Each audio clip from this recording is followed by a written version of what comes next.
ஓம் சாந்தி 6/1/2021 காலை முறையில் ஓம் சாந்தி டாக்டர் மகிழன் சிவத்தந்தைய பிரம்மா தந்தையோட அவதரிச்சு நமக்காக ஆசிரியராகி பாடலுக்கு வந்திருக்கிறாரு. நல்லா இறைமானவர்கள் ஆத்மா அபிமானி நிலையில இருந்து இந்த ஞானமுறையை நம்ம கவனமா கேட்கலாம். பாபா சொல்றாங்க, இனிமையான குழந்தைகளே, உங்களுடைய ஒவ்வொரு பேச்சும் மிக இனிமையானதாகவும் முதல் தரமானதாகவும் இருக்க வேண்டும். எப்படி தந்தை துக்கத்தை போக்கி சுகம் தருபவராக இருக்கிறாரோ அது போல தந்தைக்கு சமமாக அனைவருக்கும் சுகம் கொடுங்கள் சொல்லி பாபா சொல்றாரு.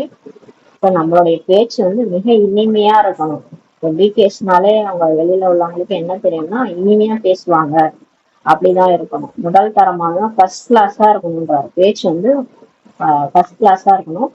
எப்படி தந்தை துக்கத்தை போக்கி சுகம் தருபவரா இருக்கிறார் இல்லையா, அவர் பாபா பேசும்போதே நமக்கு துக்கம் போய் மகிழ்ச்சி ஆயிடுது இல்லையா. பாபா வீட்லயே அவர் பேசும்போதே நம்ம துக்கம் எல்லாம் போயிடுற மாதிரி இருக்குது. சுகம் தருவரா அவர் எப்படி இருக்கிறாரோ அது மாதிரிதான் நம்மளும் பேசணும். அது மாதிரி தந்தைக்கு சமமாக எல்லாருக்குமே சுகம் மட்டுமே கொடுங்கன்னு சொல்லி பாபா சொல்றாரு. கேள்வி: லௌகீக உற்றார் உறவினருக்கு ஞானம் கொடுப்பதற்கான யுக்தி என்ன? லௌகீக ஃபேமிலி இருக்காங்க இல்லையா, நம்ம கூட இருக்கிறவங்க, அவங்களுக்கு நம்ம எப்படி ஞானம் கொடுக்கணும்னு சொல்லி பாபா கேட்கிறாரு. பதில்: யாரேனும் உற்றார் உறவினர் உள்ளனர் என்றால் அவர்களிடம் மிகவும் பணிவாகவும் அன்பின் பாவனையோடும் புன்சிரிப்புடன் சொல்ல வேண்டும். பாபா சொல்றாரு, உங்க வீட்டுல இருக்கிறவங்க எல்லாம் எப்படி நீங்க சொல்லணும் ஞானத்தைனா, பணிவா அன்பின் பாவனையோட புன்சிரிப்பா சொல்லணுமா ஞானத்தை. இது அதே மகாபாரத யுத்தம் என்பதை புரிய வைக்க வேண்டும். இது சொல்லுங்க, இது போன கல்பத்துல நடந்தது அதே மகாபாரத யுத்தம் சொல்லுங்க. தந்தை ருத்ரஞான யுகத்தை இப்ப படைச்சிருக்கிறார். நான் உங்களுக்கு சத்தியத்தை சொல்கிறேன் சொல்லி சொல்லுங்க. பக்தி முதலிடத்துல பல பிறவிகளாக நம்ம செய்திருக்கணும். பக்தி நம்ம பல பிறவிகளா செய்துட்டோம்னு சொல்லி சொல்லுங்க. இப்போது ஞானம் ஆரம்பமாகிவிட்டது. எப்போது வாய்ப்பு கிடைக்கிறதோ அப்போது மிகுந்த யுக்தியுடன் பேசுங்கள் சொல்லி பாபா சொல்றாரு. உங்களுக்கு வாய்ப்பு ஆப்பர்ச்சுனிட்டி கிடைக்கும் போது யுக்தியா ஃபேமிலி மெம்பர்ஸ் சொல்லி புரிய வைங்க. உற்றார் உறவினத்தை சப்போஸ் வராங்க, வீட்டுக்கு வராங்க, ஏதாவது ஒரு விசேஷம் வராங்கன்னா அப்பமா யுக்தியா புரிய வைங்கன்னு சொல்றாரு. அன்பா சொல்லி பணிவா சொல்லி முன்சிரிப்போட சொல்லி புரிய வைங்கன்றாரு. குடும்பத்தில் மிகவும் அன்புடன் நடந்து கொள்ளுங்கள். குடும்பத்துல நம்ம அன்போட நடந்துட்டாதான் நம்ம சொல்ற ஞானம் அவங்க காது விட்டு கேட்பாங்க, இல்லைன்னா யாருமே கேட்க மாட்டாங்க. அதனாலதான் ஒருபோதும் யாருக்கும் துக்கம் கொடுக்காதீங்கன்னு சொல்லி சொல்றாரு. நீங்க ஞானத்துக்கு சில இதெல்லாம் ஃபாலோ பண்றேன்ட்டு மற்றவங்களுக்கு துக்கம் கொடுத்தீங்கன்னா டிஸ்சர்வீஸ் ஆயிடும். அதனால யாருக்கும் துக்கம் கொடுக்காதீங்கன்றாரு. ஓம் சாந்தி. ஏதாவது பாடல் ஒலிக்கும் போது குழந்தைகள் தங்களுக்குள் அதன் அர்த்தத்தை வெளிப்படுத்த வேண்டும். இப்ப ஏதாவது பாடல் ஓடுதுன்னா அந்த அர்த்தத்தை நம்ம வெளிப்படுத்தணுன்றாரு. ஒரு வினாடியில் வெளிப்படுத்த முடியும். ஒரு வினாடியில நம்மளால வெளிப்படுத்த முடியுமா? இது எல்லையற்ற டிராமாவின் மிகப்பெரிய கடிகாரம் இல்லையா? பாபா சொல்றாரு, இது எல்லையற்ற டிராமாவுடைய மிகப்பெரிய கடிகாரம். நம்ம இப்ப வாழ்ந்துட்டு இருக்கிறது பெரிய கடிகாரம். அந்த எல்லையற்ற டிராமால நம்ம வாழ்ந்துட்டு இருக்கோம். பக்தி மார்க்கத்தில் மனிதர்கள் அழைக்கவும் செய்யறாங்க. பக்தி மார்க்கத்துல எல்லாரும் கூப்பிடுறாங்க கடவுளை. இப்ப எப்படி கோர்ட்டில் கேஸ் நடக்கிறது என்றால் எப்போது வாய்தா வரும் என கேட்கறாங்க இல்லையா. கோர்ட்ல கேஸ் போட்டாங்கன்னா அவங்க எப்போ வாய்தா வரும் காத்துட்டு இருப்பாங்க. அது மாதிரி அழைக்கும் போது நம்ம கேஸ் முடிவடையும். இப்ப வாய்தா வந்துச்சுன்னா அந்த கேஸ் முடிஞ்சிடும் இல்லையா. அப்ப அழைக்கும் போது நம்ம கேஸ் முடிவடையும்னு நினைப்பாங்க. ஆக குழந்தைகளுக்கும் கேஸ் உள்ளது. இப்ப நம்மளோட கேஸும் இப்பதான் நடந்துட்டு இருக்குங்க. அருகுமணி விரைவையா நம்ம பண்ணதெல்லாம் பாவ புண்ணிய கணக்கெல்லாம் இப்ப அதோட கேஸ் பாபா கிட்ட நடந்துட்டு இருக்குது.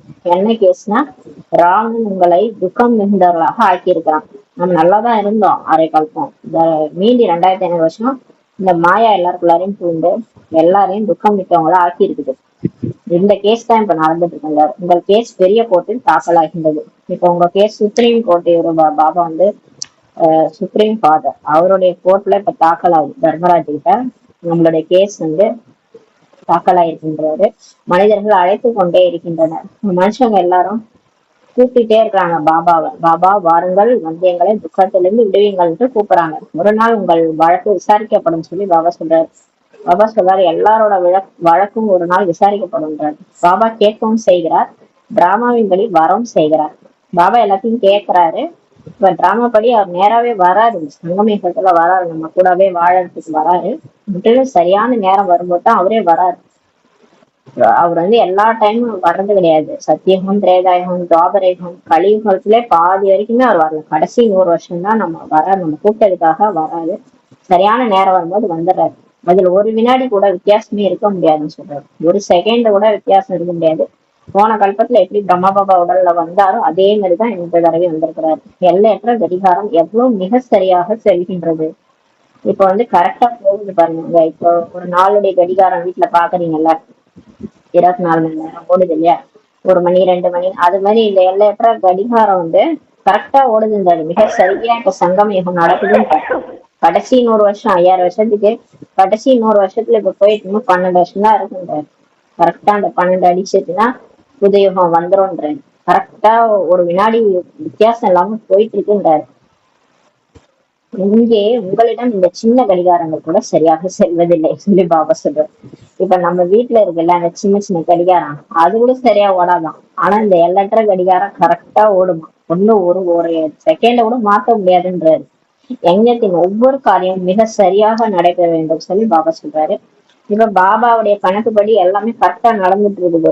இப்ப அந்த நாடகப்படி பாபா யஜ்யத்தை உருவாக்குனாரு பிரம்மா பாபா. அவரோட பார்த்து முடிஞ்சது, அவர் கிளம்பிட்டாரு. அடுத்து எல்லாருக்குமே சேவை வந்து அங்கங்க கொடுத்து எல்லாரையும் பண்ண வச்சுட்டு இருக்காரு. இப்ப யஜ்யத்தின் எல்லா காரியமும் சரியாக நடைபெறும்ன்றாரு. கடிகாரமும் மிக சரியாக இருக்க வேண்டும் சொல்லி பாபா சொல்றாரு. இப்ப எல்லாரும் நம்ம யஜ்யத்துல கடிகாரம் கூட கரெக்டா இருக்கணும்ன்றாரு. அக்யூரேட்டா எல்லாமே கரெக்டா நடக்கணும்ன்றாரு. பாபாவும் மிகவும் சரியாக உள்ளார். சிவபாபா கரெக்டா இருக்கிறாரு. கல்ப கல்பமாக கல்பத்தின் சங்கமேகத்தில் மிக சரியான நேரத்தில் தான் வருகிறார். பாபாவே கரெக்டா தான் வராது. சங்கமேகத்துல சரியான டைம்ல தான் பிரம்மா பாபா உடல்ல வராது. ஆக குழந்தைகளின் வழக்கு இப்போது விசாரிக்கப்பட்டது. இப்ப நம்மளோட வழக்கு கேஸ் போட்டிருக்கோம்ல, நம்ம கேஸே இப்ப நடந்துட்டு இருக்குது. நம்ம என்னென்ன பாவ புண்ணிய கணக்கு என்ன தலைமையில இருந்தோ அது எல்லாத்தையும் இப்ப நம்ம அனுபவிச்சுட்டு இருக்கிறோம். கர்ம கணக்கு தான் இப்ப நம்மளோட கேஸ் விசாரிக்கப்பட்டதுன்றாரு. பாபா வந்து விட்டார். நம்ம கூட்டம் அவர் வந்துட்டாரு. இப்போது நீங்கள் அனைவருக்கும் புரிய வைக்கிறீங்க. இப்ப நம்ம எல்லாருமே புரிய வைக்கிறோம். இந்த மாதிரி பாபா வந்துட்டாருங்க அப்படின்ட்டு எல்லாம் புரிய வைக்கணும். இதற்கு முன்பு துக்கம் கொடுப்பது யார் என்று நீங்களும் கூட புரிந்து கொள்ளாம தான் இருந்தீங்க. இதுக்கு முன்னாடி நமக்கும் தெரியல நம்ம ஏன் அப்படி கஷ்டப்படுறோம், ஏன் இந்த மாதிரி இருக்குது. நிறைய பிரச்சனைகள் வாழ்க்கையில, இந்த வாழ்க்கையில இருக்கிற பிரச்சனைகளை தீர்க்க முடியாம நமக்கு யார் துக்கம் கொடுக்குறாங்க எதுவுமே புரிஞ்சுக்காம இருந்தோம் நம்மளும். இப்போது பாபா புரிய வைத்துள்ளார். இப்ப நமக்கு பாபா புரிய வச்சிட்டாரு. நம்ம கஷ்டத்துக்குலாம் காரணம் இந்த ராவணன் தான். ராவணராஜ்யம் துவாபரயுகத்துல இருந்துதான் ஆரம்பமாகின்றதுன்னு சொல்றாரு. குழந்தைகளாகி உங்களுக்கு தெரிஞ்சு விட்டது. இப்ப நமக்கு புரிஞ்சிச்சு. பாபா கல்பகல்பமாக சங்கமேகத்துல வராரு. கல்பகல்பமா சங்கமேகத்துல பாபா வந்துட்டு வராரு. இது எல்லையற்ற விஷயம்ன்றாரு. சிவபாபா எல்லையற்ற இரவில் தான் வருகிறார். பாபா வந்து இந்த பகல்ல சத்தியுகத்துல திரேதாயுகத்துலாம் வரல. எல்லையற்ற இரவுலதான் வராரு. கலியுகத்துலதான் வராரு. இறுதியில கிருஷ்ணருடைய விஷயமே இங்க கிடையாதுன்றாரு. அவங்க கிருஷ்ணர் வராரு, தசாவதாரம் எடுத்திருக்காரு. கடைசி அவதாரமா இந்த குதிரை மேல வருவாரு, கல்கி அவதாரம் எடுத்து வருவாரு அப்படிலாம் சொல்றாங்க. அந்த விஷயம் எல்லாம் கிடையாதுன்றாரு. எப்போது பயங்கர இருளில் அஞ்ஞான உறக்கத்தில் உறங்கி போயுள்ளனரோ அப்போது ஞான சூரியனாகிய பாபா தான் வருகிறார். இப்ப எல்லாரும் எப்ப பயங்கர இருள்ல தூங்கிட்டு இருக்கிறாங்களோ அப்பதான் ஞான சூரியன் பாபா வராரு. குழந்தைகளை பகலை நோக்கி அழைத்து செல்கிறார். இப்ப நம்மள வந்து நம்ம இரவுல இருக்கோம் இல்லையா, இப்ப நம்மள வந்து சத்தியுகத்தை நோக்கி கூட்டிட்டு போறாரு. என்னை நினைவு செய்யுங்கள் என்று பாபா சொல்கிறார். அவரை நினைச்சா போதும், அவர் நம்மளை கூட்டு போய் விட்டுறான்றார். ஏனென்றால் பசித்ததுல இருந்து பாவனமாக ஆக வேண்டும். ஏன்னா நம்ம தூய்மையற்ற நிலையில இருந்து தூய்மையா ஆகணும்ன்றார். பாபா தான் பதித்த பாவனர். பாபா தான் தூய்மையற்றவர்களை தூய்மையாக்குபவர். அவர் எப்போது வருகிறாரோ அப்போதுதான் உங்கள் வழக்கு பற்றி கேட்பது விசாரணை நடக்கும். பாபா வரும்போதுதான் நம்ம கேஸ் விசாரணைக்கு வரும்ன்றார். நம்மளோட கேஸ் எல்லாருடைய கேஸும் இருக்குதான். அவர் வரும்போதுதான் ஹியரிங்க்கு வருமா. இந்த கோர்ட்ல எல்லாம் ஹியரிங் நடக்கும்ல, விசாரணை குழு நடக்கும். எந்த கேஸ் வந்தாலும் அதை கூப்பிட்டு வச்சு விசாரிப்பாங்க. அந்த மாதிரி இப்ப பாபா வந்தவருக்குதான் நம்மளோட வழக்கையே வந்து நடக்குதுன்றாரு. இப்பதான் நம்ம கணக்கு வழக்கெல்லாம் முடியுது. இப்போது உங்கள் வழக்கு கேட்கப்பட்டு விட்டதுன்றார். சரி, இப்ப நீங்க சொல்லுங்க உங்க பிரச்சனை எல்லாம் என்னதான் பிரச்சனை உங்களுக்கு சொல்லுங்கன்னு சொல்லிட்டு எல்லாத்தையும் கேட்கிறாரு. இப்ப எல்லாத்தையும் கேட்டு அதுக்கு சொல்யூஷன் சொல்லிட்டு இருக்கிறாரு. தினம் முடியல, நீங்க இப்படி நடக்காதீங்க, இப்படி நடந்துக்காங்க, உங்க பிரச்சனை எல்லாம் தீர்ந்துரும்ட்டு இப்படி யோகா பண்ணுங்க, இந்த மாதிரி என்ன நினைங்க, யாரையும் நினைக்காதீங்க, என்ன நினைச்சீங்கன்னா எல்லா பிரச்சனையும் முடிஞ்சிரும்ன்றாரு. அது மாதிரி இப்ப நம்மளோட வழக்கு வந்து கேட்கப்பட்டு விட்டதுன்றார். பாபா சொல்கிறார், நான் பதித்தர்களை பாவனமாக்குவதற்காக தான் வருகிறேன். இப்ப தூய்மையற்றவர்களை தூய்மையாக்கிறதுக்காக தான் நான் வரேன். பாவனமாக்குறதுக்கான எவ்வளவு சகஜமான உபாயம் உங்களுக்கு சொல்கிறேன்னு சொல்லி பாபா சொல்றாரு. இப்ப எவ்வளவு ஈஸியான உபாயம் நம்ம வந்து சொல்றாரு. இன்று பாருங்கள், விஞ்ஞானத்துக்கு எவ்வளவு முக்கியத்துவம் இருக்கிறது. இப்ப சயின்ஸுக்கு தான் ரொம்ப முக்கியத்துவம். ஏன்னா விதவிதமா என்னென்ன கண்டுபிடிக்கிறாங்களோ, ஆட்டம் பாம்பு, அதாவது அணு ஆயுதங்கள் பற்றிய குரல் எவ்வளவு வேகமாக ஒலிக்கிறது. இப்ப ஆட்டம் பாம்புனாலே பெரிய விஷயம். நாங்க வந்து எங்க நாட்டுல வந்து அணு ஆயுத சோதனை பண்ணிட்டோம்னா அது பெரிய விஷயமா இருக்குது. அந்த மாதிரி குரல்லாம் வந்து எவ்வளவு வேகமா ஒலிக்கிறதுன்றாரு. குழந்தைகள், நீங்கள் அமைதியின் பலத்தால் விஞ்ஞானத்தை வெற்றி கொள்கிறீர்கள். இப்ப நம்ம சைலண்ட் சக்தி, நம்ம அமைதியா இருக்கிறோம், சைலண்ட் சக்தி மூலமா தான் இந்த சயின்ஸையே வெற்றி அடைய போறோம்ன்றாரு. அமைதி என்பது யோகம் என்று சொல்லப்படுகின்றது. சைலன்ஸ்ன்றதே ஒரு யோகம்ன்றாரு. சிவனேன்னு இருந்துவாங்கல்ல, அமைதியா இருங்க, அமைதியா எதுவும் பேசாம எண்ணத்துலயும் எதுவும் ஓடாம இருந்தாலே அதுவே ஒரு யோகான்னு சொல்லி சொல்றாரு. அப்படின்னு சொல்லப்படுதுன்றாரு. ஆத்மா தந்தையை நினைவு செய்கிறது. இங்க நம்மளை பொறுத்தவரைக்கும் நம்ம ஆத்மான்னு உணர்ந்து பாபாவை நினைவு செய்யறோம். பாபா, நீங்கள் வருவீர்களானால் நாங்கள் சாந்தி தாமம் சென்று வாசம் செய்வோம்னு சொல்லி நம்ம சொல்றோம். நம்ம என்ன சொல்றோம்னா, பாபா நீங்க வந்துட்டீங்கன்னா நாங்க பரந்தாமத்துக்கு போயிட்டு வாசம் செய்வோம். ஆக குழந்தைகள், நீங்கள் இந்த யோக பலத்தின் மூலம் சைலன்ஸ் பலத்தினால் சயின்ஸ் மீது வெற்றி கொள்கிறீர்கள். இப்ப நம்ம யோக பலத்தின் மூலமா பரந்தாமத்துக்கு போறோம், சாரி, சைலன்ஸ் பலத்தினால நம்ம சயின்ஸ் மீது இதை வெற்றி அடைகிறோம்னு சொல்லி சொல்றாரு. இந்த யோகா பலம் மூலமா பாபாவை நினைச்சு அமைதி சக்தி வாங்குறோம். பாபா அமைதி சக்தியினுடைய பலத்தினால நம்ம வந்து சயின்ஸ் மேலேயே வெற்றி அடைய போறோம்னு சொல்லி சொல்றாரு. சாந்தியின் பலத்தை பெற்றுக் கொள்கிறீர்கள். இப்ப அமைதியினுடைய பலத்தை நம்ம அடைஞ்சிட்டு இருக்கிறோம். அறிவியலின் மூலம் தான் இந்த அழிவு முழுவதும் நடைபெற வேண்டியுள்ளது. ஆனா இந்த உலகம் முழுவதும் அழிய போகுது. எப்படின்னா, அது எல்லாமே அழியாது, சில கண்டங்கள்லாம் உள்ள போகும். எப்படின்னா, இந்த அறிவியல் சயின்ஸ் மூலமா தான். இந்த ஆட்டம் பாம்பு எல்லாம் கண்டுபிடிக்கிறாங்களா, அது ஒருத்தவங்க மேல போட்டு அழிச்சுக்குவாங்க. அது நடைபெற வேண்டியுள்ளதுன்றார். அமைதி சக்தி மூலம் குழந்தைகள் நீங்கள் இப்ப வெற்றி அடைறீங்கன்றார். இந்த சயின்ஸ் சக்தி மூலமா, சைலன்ஸ் சக்தி மூலமா தான் நீங்க வெற்றி அடைய போறீங்கன்றார். அவங்க வந்து சயின்ஸ் சக்தி மூலமா, அறிவியல் சக்தி மூலமா உலகத்தை அழிக்கிறாங்க. ஆனா நம்ம வந்து அமைதி சக்தி மூலமா நம்ம வந்து உலகத்தையே வெற்றி அடைய போறோம்னு சொல்லி சொல்றாரு. ஸ்தூல பலம் உள்ளவர்கள் ஒருபோதும் உலகின் மீது வெற்றியை பெற முடியாது.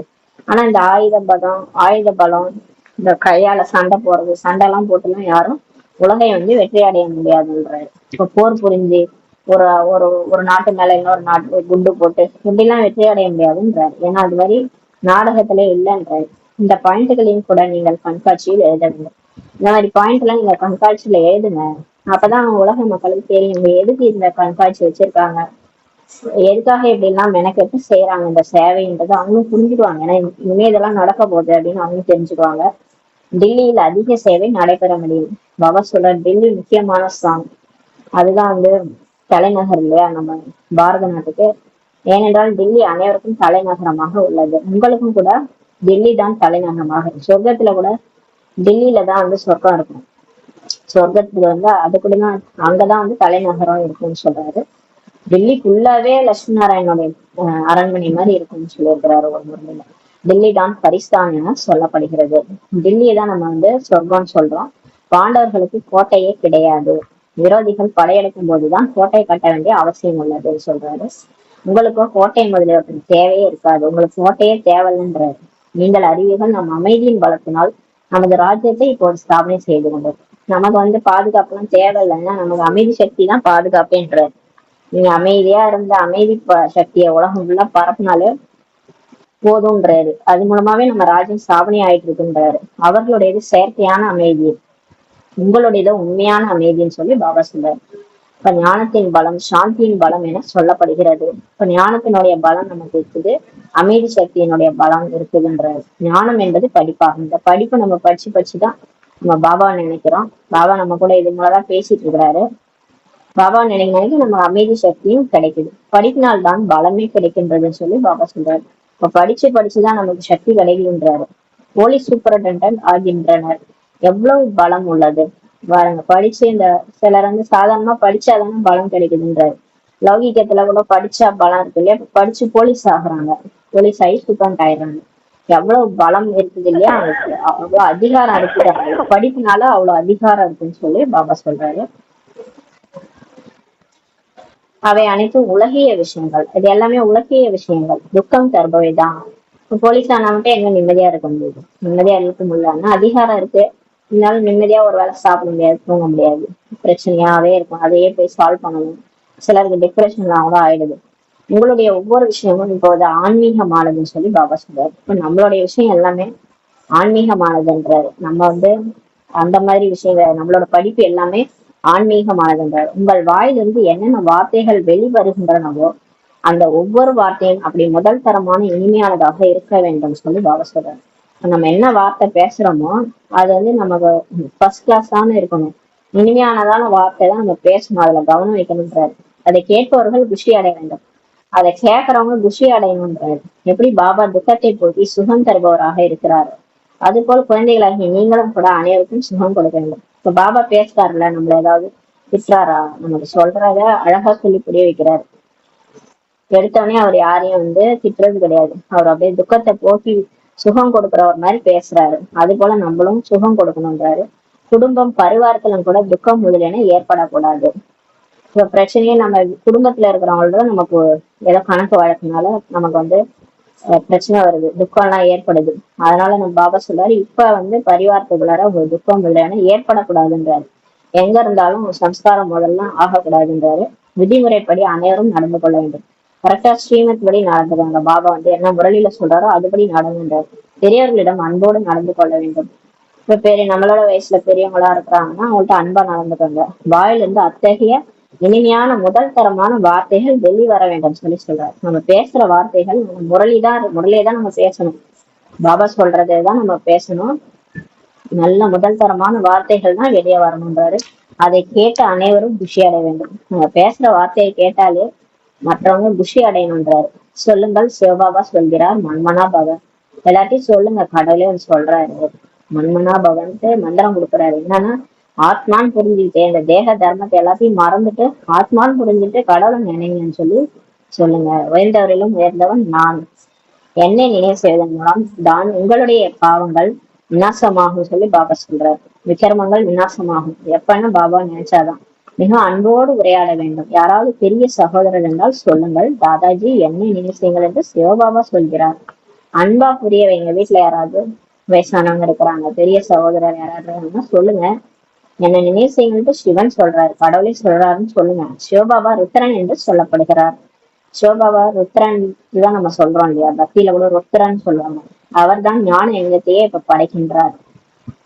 கிருஷ்ண ஞான யஞம்ட்டு என்ற வார்த்தையை நீங்க கேட்டிருக்க மாட்டீங்க. ருத்ர ஞான யஞம் தான் சொல்றாங்க இல்லையா. அப்ப ருத்ரன்றது சிவபாபா தான். அந்த சிவபாபா தான் வந்து இந்த யஞத்தை படிச்சிருக்கிறாரு. கிருஷ்ணர் வந்து யஜ்யத்தை படிக்கல. ஏன்னா அப்படின்னு சொல்லியிருப்பாங்களா, கிருஷ்ண ஞான யஞம் அந்த மாதிரி ஒரு வார்த்தை சாஸ்திரத்தில் இல்லை. ராஜ்யத்தை அடைவதற்காக ஞான யோகம் கற்றுத்தந்து கொண்டிருக்கிறார். இப்ப கடவுளே வந்து உலக ராஜ்யத்தை அடையறதுக்காக நம்ம ஞானத்தை புரிய வச்சு யோகாவையும் கத்து கொடுத்துட்டு இருக்கிறார். பாபா சொல்கிறார், பகவான் வாக்கு என்னை மட்டுமே நினைவு செய்யுங்கள் சொல்லி சொல்றார். கடவுள் சொல்றார், என்னை மட்டுமே நினைவு செய்யுங்க, ஏனென்றால் இப்போது அனைவருக்கும் கடைசி நேரம் சொல்லி பாபா சொல்றாரு. இப்ப எல்லாருக்குமே கடைசி நேரம் வந்துருச்சுன்றாரு. வானப்பிரஸ்த அவஸ்தால நம்ம இருக்கணும். எல்லாருக்கும் 60 வயசுக்கு மேல, சின்ன குழந்தைங்களா இருந்தாலும் என்ன சொல்றாரு, ஆத்மாவுக்கு வயசு ஆயிடுச்சுன்றாரு. ஆத்மா வந்து ரிட்டையர் ஆகி போச்சு. இப்போ போகணும் ஆத்மா வந்து கிளம்பணும், பரந்தாமத்துக்கு போகணும். எல்லாருக்குமே டைம் முடிஞ்சிச்சுன்றாரு. எல்லாருமே வானப்பிரஸ்த அவஸ்தா, அனைவரும் திரும்பி சென்றார்கள். எல்லாருமே திரும்பி போகணுன்றார். இறக்கும் நேரத்தில் மனிதர்களுக்கு சொல்கின்றனர் இல்லையா, ஈஸ்வரனே நினைவு செய்யுங்கள் என்று. இப்ப இந்து தர்மத்தெல்லாம் பாத்தீங்கன்னா சாகிற நேரத்துல கையில வந்து புக்கு வச்சுக்குவாங்க. இந்த பகவத்கீதை புக்கெல்லாம் படிப்பாங்க. ஈஸ்வரா சொல்லுங்க, கிருஷ்ணா கிருஷ்ணா கிருஷ்ணா நாமம் சொல்லுங்கள்லாம் சொல்லுவாங்க, ராமநாமம் எல்லாம் சொல்லுவாங்க. அது மாதிரி சொல்றாங்க இல்லையா. இங்கே இறப்பு முன்னாலேயே உள்ளது என்று ஈஸ்வரன் தாமே சொல்கிறார். இறக்கும் போது பாபாவுக்கு ஈஸ்வரன் நினைங்கன்னு அவங்க சொல்லுவாங்க. ஆனா இங்க ஈஸ்வரனே வந்து என்ன சொல்றாருன்னா, உங்க மரணம் முன்னாடியே இருக்குதுன்னு சொல்றாரு. இதுல இருந்து யாரும் தப்பிக்க முடியாது, யாரும் இந்த மரணத்துல இருந்து தப்பிக்க முடியாது. கடைசியில் தான் தந்தையே வந்து சொல்கிறார், குழந்தைகளை என்னை நினைவு செய்வீர்களானால் உங்களுடைய பாவங்கள் பஸ்மாகிவிடும் சொல்லி சொல்றாரு.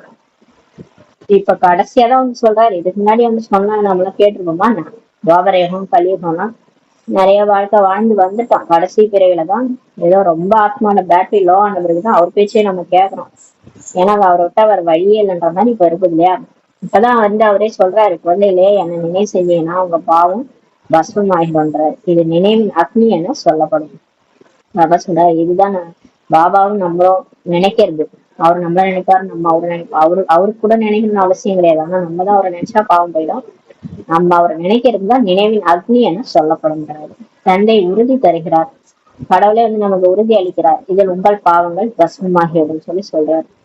இப்ப பாபா நம்ம கேரண்டியா கொடுக்குறாரு. 100% கேரண்டி நான் கொடுக்குறேன். என்ன நினைச்சீங்கன்னா அவங்க பாவம் போயிடும் சொல்றேன். எல்லாரும் பாவம் போறதுக்காக என்னென்னமோ பண்றாங்க. கங்கைக்கு போறாங்க, ஜீசஸ் நினைங்கன்றாங்க, எல்லாம் எது அப்படி அது பண்ணாதான் பாவம் போகுதுன்னு நினைக்கிறாங்க. ஆனா அப்படி ஒண்ணுமே கிடையாது. ஒரே சொல்யூஷன் தான்ட்டாரு. நீங்க எங்க போனாலும் யாரை நினைச்சாலும் உங்க பாவம் அழியாதுன்ட்டாரு. எந்த தர்மத்துல எந்த ஸ்தாபகரை நினைச்சாலும் சரி, எந்த கங்கைக்கு போய் குடிச்சாலும் சரி, மலை மேல இருந்து கீழே விழுந்தாலும் சரி, காசியில போய் கல்வெட்டுல விழுந்தாலும் சரி, பாவம் போகாதுன்ட்டாரு. பாவம் எப்படி போகும்? இப்ப உடம்புல இருந்துகிட்டே ஆத்மான்னு புரிஞ்சுக்கிட்டு பரமாத்மா சிவன் நினைக்கணும். அப்பதான் உங்க பாவம் அழியுன்றார். விகர்மங்கள் விநாசமாவதற்கு, பாவனமாவதற்கு வேற உபாயம் எதுவுமே கிடையாதுன்னு சொல்றாரு. உங்க பாவம் அழியறதுக்கு, தூய்மையாகிறதுக்கு வேற உபாயம் எதுவுமே இல்லைன்றார் பாபா. நீங்க வேற என்ன பண்ணாலும் ஒண்ணுமே பாவமே போகாதுன்றார். பாவங்களின் சுமை தலையில் ஏறி ஏறி கரை படிந்து தங்கம் 9 கேரட்டாக இப்ப ஆயிடுச்சுன்றாரு. ஆத்மா பியூர் தங்கமா இருந்தது, 24 கேரட்டா இருந்துச்சு. ஆனா இப்ப 9 கேரட்டா இருக்குன்றாரு. ஏன்னா பாவ சுமை ஏறிச்சு. 9 கேரட்டு பிறகு முலாம் பூசப்பட்டது என்று சொல்லப்படுகிறது. 9 கேரட் ஆன பிறகு முலாம் பூசி பூசி அதை 24 கேரட்டா மாத்துறாங்க பிறகு. அந்த மாதிரிதான் அந்த மாதிரிலாம் பாடுபட்டிருக்கான். இப்போது மீண்டும் 24 கேரட்டாக எப்படி ஆகுது? சரி, நம்ம இப்ப 9 கேரட்டா இருக்கிறோம்ன்ற நம்ம எப்படி திரும்ப 24 கேரட் ஆகுறது? ஏன்னா முலாம் பூசி இருக்கிறாங்கல்ல, மேல மேல காப்பர் கோட்டிங், ஒரு கோட்டிங்கா அடிச்சிருக்குது ஆத்மால. அதனால இப்ப தங்கமாவே இல்ல ஆத்மா. இப்ப மீண்டும் தங்கமா எப்படி ஆகுது? தூய்மையாக ஆத்மாவுக்கு நகை கூட புதியதாக கிடைக்கும். இப்ப தூய்மையான நம்ம தூய்மையாயிட்டோம்னா நமக்கு சரீரம் தூய்மையா கிடைக்கும்ன்ற. இப்ப நம்ம தூய்மை இல்லாதனாலதான் நம்ம சரீரம் இப்படி இருக்குது. நம்ம கூட தூய்மை ஆயிட்டோம்னா நமக்கு சரீரம் சூப்பரா கிடைக்கின்றாரு. யாரேனும் உற்றார் உறவினர் முதலானவர்கள் உள்ளனர் என்றால் அவர்களிடம் மிகவும் பணிவுடன் அன்பு பாவனையோடு புன்சிரித்து கொண்டே பேச வேண்டும் சொல்றாரு. இப்ப நம்ம யாராவது வீட்டுல இருக்கிறாங்க உற்றார் உறவினர், நம்ம கூட இருக்கிறவங்களும் சரி, நம்ம ரொம்ப தூரத்துல சொந்த பந்தம் அப்படிலாம் அப்படி இருப்பாங்க இல்லையா, எல்லாருக்குமே ஞானத்தை சொல்லணும். அப்புறம் பின்னாடி நம்மள கம்ப்ளைண்ட் பண்ணுவாங்க, இவங்க மட்டும் பிகேனா இவங்கள்ட்ட சொல்லவே இல்லை, கடவுள் வந்துட்டாருன்னு சொல்லவே இல்லைன்னு சொல்லுவாங்க. அதனால யாரா இருந்தாலும் உங்க கூட இருக்கிறவங்க சொல்லிடுங்கன்றாரு. ஆனா எப்படி சொல்லணும்னா மிகவும் பணியோட அன்பு பாவனையோட புன்சிரித்து கொண்டே பேசணுன்றாரு. புன்சிரிச்சுக்கிட்டே பேசணும். கோபமா இருந்தா அந்த ஞானத்தை சொல்லக்கூடாது. அவங்க கேட்க மாட்டாங்கன்ட்டு கோபமாலாம் பேசக்கூடாது. அப்படியே பணிவா சொல்லணும். அதாவது சிலர் கிராஸ் கேள்வியில கேட்பாங்க, நம்மளே ஒரு மாதிரி பேசுவாங்க. அப்ப கூட நீங்க அந்த பணியோட தான் பேசணும், அன்பா புரிய வைக்கணும்ன்றாரு. புன்சிரித்து கொண்டுதான் ஞானத்தை புரிய வைக்கணும்ன்றாரு. அறிமுகம் தான் கொடுக்க போறீங்க, அதையும் புன்சிரிப்பா சொல்லுங்களேன்றாரு. அவர்களுக்கு புரிய வைக்க வேண்டும். இதுவோ அதே மகாபாரதத்தை அவங்களுக்கு புரிய வைங்க. இது போன கல்பத்துல நடந்த அதே மகாபாரத யுத்தம் சொல்லுங்க. இது ருத்ர ஞான யஞமும் கூட. இத அதே சமயம் இந்த சிவனால உருவாக்கப்பட்ட ஞான யஞம் புரியுங்க. ஒரு பக்கம் கடவுள் ஞானத்தை கொடுத்து எல்லாரையும் மாத்திட்டு இருக்காரு. ஒரு பக்கம் இந்த மாயா ராவணன் உலகத்தையே அழிக்கிறதுக்கு பிளான் போட்டுட்டு இருக்குது. உலகம் ஃபுல்லா எப்படி குண்டு போட்டு அழிக்கலாம். ஒரு பக்கம் பாபா நல்லது செஞ்சுட்டு இருக்கிறாரு, அன்பே சிவம். அவர் நல்லது பண்ணிட்டு இருக்காரு. ஆனா கடைசியில எல்லாரும் அவரை போய் குறை சொல்றாங்க. கடவுள் தான் இந்த துக்கத்தையும் கொடுக்குறாரு, சுகத்தையும் கொடுக்குறாருன்னு சொல்லிடுறாங்க. பாபாவின் மூலம் நமக்கு சிருஷ்டியின் முதல் இடைக்கடை பற்றிய ஞானம் கிடைத்துக் கொண்டிருக்கிறது. இப்ப பாபா மூலம், சிவபாபா மூலமா நமக்கு இந்த உலகத்தினுடைய முதல் இடைக்கடையை பற்றிய எல்லா ஞானமும் கிடைச்சிட்டு இருக்கு. வேற எங்குமே இந்த ஞானம் கிடைக்காதுன்னு சொல்றாரு. வேற எந்த ஒரு சத்சங்கத்திலயோ நம்ம போயிட்டு கேட்டோம்னா இந்த ஞானம் நமக்கு கிடைக்காது. நான் உங்களுக்கு சத்தியத்தை சொல்கின்றேன்னு சொல்லி பாபா சொல்றாரு. யாரு? சத்தியம் சிவம் சுந்தரம் அவரே சொல்றாரு. நான் உங்களுக்கு உண்மைதான் சொல்றேன். இந்த பக்தி முதலியவற்றையோ பல பிறகுகளாக நீங்க செய்திருக்கிறீங்கன்னு சொல்றாரு. பக்தி எல்லாம் நீங்க பண்ணிட்டீங்க, அதான் சொல்லுங்க மத்தவங்ககிட்ட, உற்றார்கிட்ட சொல்லுங்கன்றாரு. பக்தி எல்லாம் முடிச்சாச்சு. அது பல இந்த பிறவிதான் நம்ம பக்தி செய்யறோம்னு இல்ல. இதுக்கு முன்னாடி பிறவி, இதுக்கு முன்னாடி பிறவிலாம் 63 ஜென்மம் நம்ம பக்தி தான் பண்ணிருக்கோம். இப்ப ஞானத்துக்கான டைம் வந்துருச்சுன்றாரு. இப்ப நம்ம கடவுளை தேடனா கடவுள் கிடைச்சிட்டாரு. இதுக்கப்புறம் நம்ம பக்தி பண்ண வேண்டாம். பக்தி எதுக்காக பண்றோம்னா கடவுளை தேடி தேடி அலைஞ்சோம். இவரா அவரான்ட்டு ஒரு கோயிலா இவர்தான் கடவுளா அவர்தான் கடவுளான்ட்டு தேடணும். கடவுள் யாருன்னு கிடைச்சிட்டாரு. நம்ம யாருன்னு தெரிஞ்சுக்கிட்டோம். நம்ம ஆத்மா. அப்ப நம்மளுடைய அப்பா பரம்பிதா பரமாத்மா சிவன். அவரை நம்ம சிவன் சொல்றோம். வேற வேற தர்மத்துல வேற வேற பேர்ல சொல்றாங்க. அல்லா, ஜெகோவா, காட்ஃபாதர்ன்ட்டு சொல்றாங்க. கடவுள் ஒருத்தர் தான். வேற மற்றவங்க எல்லாமே தேவதைகள் தான். இந்து தர்மத்துலதான் இவ்வளவு குழப்பம் இருக்குது. அப்ப கடவுள் யாருன்னு தெரிஞ்சிச்சு, பக்தி முடிஞ்சிச்சு, இனிமே பக்தி பண்ண வேண்டியதில்லை. பல பேரெல்லாம் நம்ம பக்தி பண்ணிருக்கோம். எப்போதும் ஞானம் ஆரம்பமாகின்றது சொல்லி சொல்றாரு. இப்ப நமக்கு ஞானத்தினுடைய டைம், கடவுளே கிடைச்சிட்டாரு இல்லையா, ஞானம் வெளிச்சம் கிடைச்சிருச்சு. பக்தி என்பது இரவுன்றாரு. பக்தி இருட்டு. அந்த இருட்டுல போய் தேடுனீங்க, இப்ப பகல் வந்துருச்சு, நமக்கு இந்த கடவுளே கிடைச்சிட்டாரு. ஞானம் என்பது பகல் சொல்லி புரிய வைக்கிறாரு. சத்தியுகத்தில் பக்தி இருப்பதில்லை. சத்தியுகத்துல லட்சுமி நாராயணன்னா கோயிலுக்கு எல்லாம் போக மாட்டாங்க. கோயில் போக மாட்டாங்க, சிவனை தேட மாட்டாங்க, பக்தியே இருக்காது. ஏன்னா அவங்க ஞானம் அடைஞ்சிட்டாங்க. கடவுள் யாருன்னு தெரிஞ்சு கடவுளோட வாழ்ந்து கடவுளுடைய சேவையை பண்ணி அந்த பிராலத்தமா பலனையே அடைஞ்சிட்டாங்க. அவங்களே சுயம் கடவுள் மாதிரியே மாறிட்டாங்க. கடவுளுக்கு சமானமா அவரா இல்ல, ஆனா அவருக்கு சமமா ஆயிட்டாங்க. அவருடைய சாயல்ல தான் உலகத்தை படிச்சாருன்னு ஒரு பாட்டு இருக்கும். அவர் படைச்ச இந்த உலகமே, அவரோட படைப்பே இவ்வளவு அழகா இருக்கும் போது அவர் எவ்வளவு அழகா இருப்பாருன்ட்டு ஒரு பாட்டு இருக்கு. அப்ப அவரோட படைப்பு லட்சுமி நாராயணன் அவங்களே அவ்வளவு அழகா இருக்கும் போது, அப்ப படைச்சவர் எவ்வளவு அழகா இருப்பாரு. அதனால அவரு சமானமா ஆயிட்டதுனால அவங்க அங்க போய் பக்தி பண்ண வேண்டிய அவசியமே இல்லை. ஏன்னா எல்லாமே கிடைச்சிருச்சும் போது யாரும் கோயிலுக்கு போக தேவையில்லை. அவங்க வீட்லயே எப்படி இருக்கும், கோயில் மாதிரிதான் இருக்கும். அவங்களே தேவதை மாதிரி இருப்பாங்க. அதனால அங்க பக்தி இருப்பதில்லை. இப்படி யுக்தியுடன் உரையாட வேண்டும். இப்படி நீங்க உங்க உறவினர்களுக்கு சொல்லி புரிய வைங்க. எப்போது வாய்ப்பு கிடைக்கிறதோ அப்போது அன்பு எய்த வேண்டியுள்ளதோ அப்போது சமயம் என்ற சந்தர்ப்பம் பார்க்கப்படுகின்றது. இப்ப நீங்க எல்லாத்தையும் டக்கு டக்குன்னு சொல்லக்கூடாது. நீங்க ஞானம் சொல்லணும்னா அப்படியே போயிட்டு டைம் புரியாம, அதாவது ஏதாவது அவங்க சந்தோஷமா ஜாலியா எங்கேயாவது போயிட்டு இருப்பாங்க, அந்த டைம்ல போய் நம்ம ஞானத்துல சொல்லக்கூடாது. ஒரு சமயம் பார்த்து சந்தர்ப்பம் பார்த்து வாய்ப்பு கிடைக்கும் போது யுக்தியோட புரிய வைக்கணும்னு சொல்லி சொல்றாரு. அதாவது அவங்க நாடிய பார்த்து கேட்க அவங்களுக்கு இஷ்டம் இருக்கான்னு பார்த்து அந்த டைம்ல சொல்லணும். அதாவது நமக்கு ஞானம் கிடைச்சிச்சே உடனே எல்லாருக்கும் சொல்லுவோன்ட்டு அவசர அவசரமா எல்லாத்தையும் சொல்லி வைக்க கூடாது. டைம் பார்த்து சமய சந்தர்ப்பம் பார்க்கப்படுகிறதுன்னு சொல்லி சொல்றாரு. அப்பதான் ஞான அன்பு எய்தணுன்றாரு. ஞானத்தை கொடுப்பதற்கு மிகுந்த யுக்தி வேண்டும் சொல்லி சொல்றாரு. ஞானத்தை சொல்றது கூட அப்படியே எடுத்தாங்க ஒருத்தவங்க சொல்லக்கூடாதுன்றாரு. மிகுந்த யுக்தியோட புரிய வைக்கணுன்றார். பாபா யுக்திகளையும் அனைவருக்காகவும் சொல்லி கொண்டேதான் இருக்கிறார். பாபா முரளில எப்படி நடந்துக்கணும், என்ன பண்ணணும், என்ன சேவை பண்ணணும் எல்லாமே விட்டு எல்லாத்தையும் சொல்லிடுறாரு.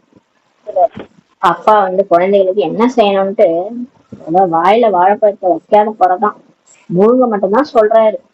அவரு முழுங்க முடியாது இல்ல, நம்மள உரிச்சு கூட கையில கொடுத்து வாயிலையும் வச்சிடுறாரு. முழுக மட்டும் தான் சொல்றாரு. அதையே நம்மளால செய்ய முடியல. எல்லாத்தையுமே பாபா நமக்கு புரிய வச்சிடுறாரு. பவித்திரத்தாவோ மிகவும் நல்லது. பாபா சொல்றாரு தூய்மையா இருக்கணும், தூய்மைதான் ரொம்ப முக்கியன்றாரு. இந்த லட்சுமி நாராயணன் நம்மளுடைய பூஜைக்குரியவர் இல்லையா. இப்ப லட்சுமி நாராயணங்களோ படத்தை பாருங்க, அவங்களதான் போய் எல்லாரும் வணங்குறாங்க. ராஜாக்களே வணங்கக்கூடியவர்கள் அவங்க. பூஜைக்குரிய பாவனமானவர்கள் பிறகு பூஜாரி பத்தித்தமாக ஆகிவிட்டனர். ஆனா அந்த மாதிரி இருந்தவங்கதான் அப்படியே மறுபிறவி எடுத்து தூய்மையற்றவங்களா பூஜாரி ஆயிட்டாங்கன்றாரு. பாவனமானவர்களுக்கு பதிதர்கள் பூஜை செய்வது என்பதோ அழகாக இல்லை. இப்ப தூய்மையற்றவர்கள் பூஜை செய்யறது என்பதோ அழகாக இல்லைன்னு சொல்லி சொல்றாரு.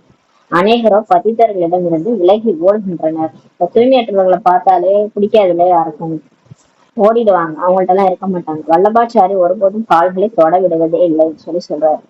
யாரெல்லாம் வல்லபாச்சாரியோ அவங்க அவங்க காலை தொட விட மாட்டாங்க.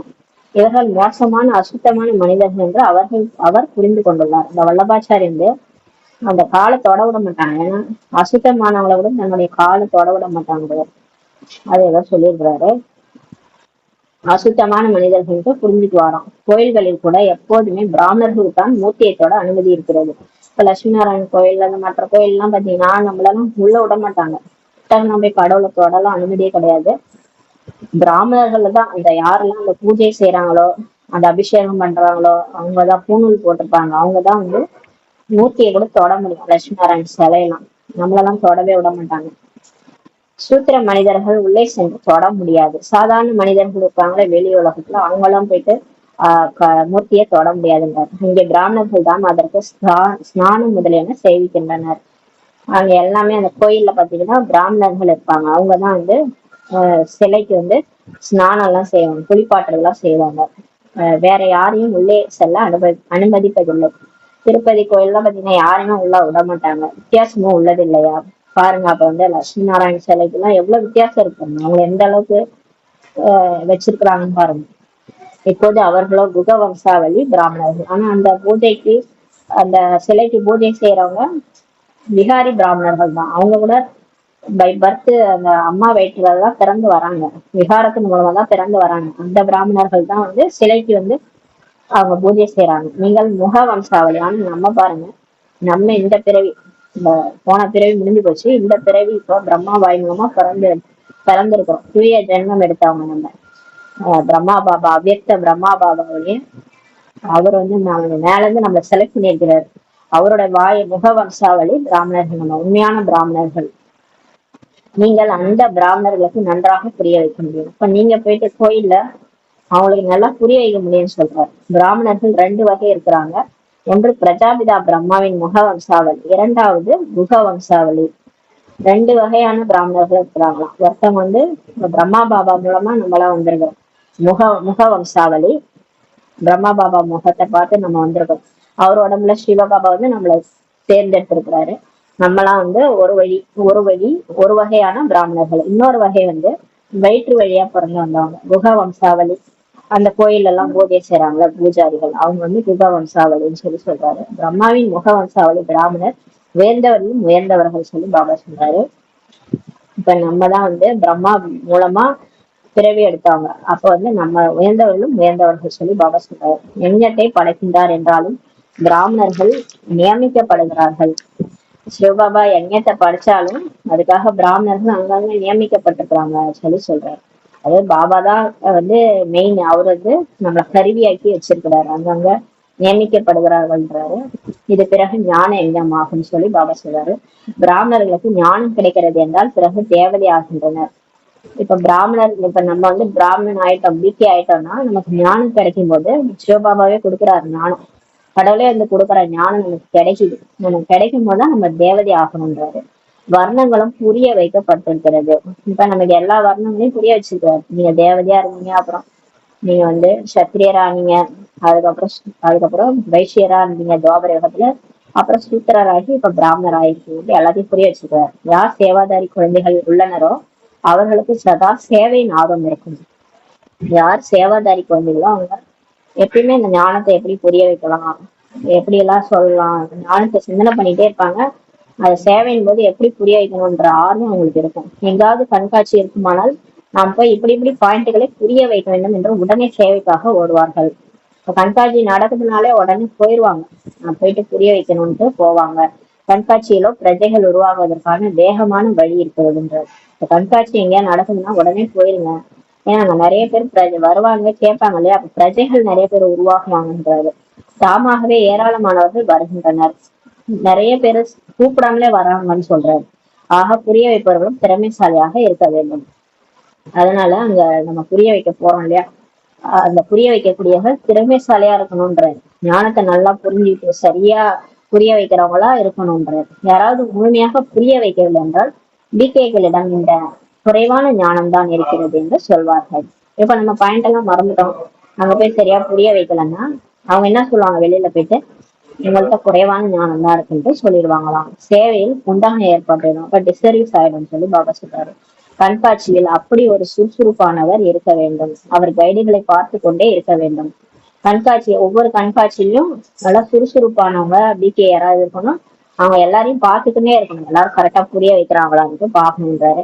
யாராவது பெரிய மனிதர் வந்தால் அவருக்கு புரிய வைப்பதும் அப்படி திறமையாக இருக்க வேண்டும். இப்போ விஐபிஸ் எல்லாம் வருவாங்க, பெரிய பெரிய அந்த பிரைம் மினிஸ்டர், சீஃப் மினிஸ்டர், அந்த மாதிரி எம்எல்ஏ அந்த மாதிரிலாம் வந்தாங்கன்னா, நடிகர்கள், அந்த செலிபிரிட்டிஸ்னா கூட நிறைய பேர் வருவாங்க. அவங்களுக்கு எல்லாம் நம்ம புரிய வைக்கணும். புரிய வைக்கிறவங்க அது திறமையா இருக்கணும்ன்றாரு பாபா. அப்ப ஞானம் அந்த அளவுக்கு நம்ம காட்சி குடிச்சிருக்கணும். எப்படி சொன்னா அவங்க புரிஞ்சுக்குவாங்க. பாபா நினைவுல இருந்து ஃபர்ஸ்ட் ஆத்ம உணர்வுல இருந்து பாபா நினைவுல சொல்லும் போதுதான் அந்த அம்பு தைக்கும். அப்ப திறமையாவும் பேசணும், திறமையாவும் இருக்கணும், பாபா நினைவும் இருக்கணும். குறைவாக புரிய வைப்பவர்களை நிறுத்தி விட வேண்டும் சொல்லி சொல்றாரு. சரியா புரிய வைக்க மாட்டாங்கன்னா அவங்கள நிறுத்திருங்கன்றாரு. மேற்பார்வை செய்வதற்கு திறமை மிக்க ஒருவர் இருக்க வேண்டும் சொல்லி சொல்றாரு.